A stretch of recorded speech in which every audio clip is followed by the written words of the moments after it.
Comedy ka? Abangan nyo. Abangan Ganun nyo. kahirap ang buhay.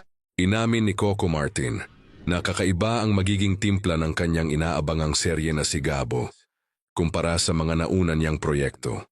Kung ang probinsyano at Batang Quiapo ay nakatuon sa aksyon at matitinding eksena, mas bibigyang diin naman ng si Gabo ang action, romance, comedy, at drama. Ayon kay Coco, isa sa mga pinakaabangan ng mga manonood ay ang comedy aspect ng serye.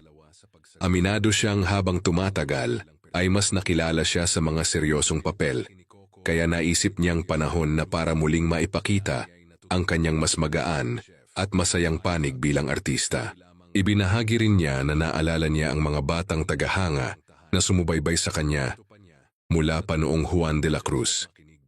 Dahil dito, nais niyang maghatid ng isang palabas na hindi lamang puno ng aksyon, kundi may mga aral at positibong values na maaaring mapanood at mapulot ng buong pamilya. Para kay Coco, mahalagang maibalik ang balanse sa kanyang mga proyekto. Isang kwentong may saya, inspirasyon, pagmamahal, at mga aral sa buhay, habang hindi nawawala ang kanyang tatak na aksyon. Dahil dito, mas lalong tumataas ang excitement ng publiko para sa si Gabo, na inaasahang magpapakita ng panibagong mukha ng aktor at direktor.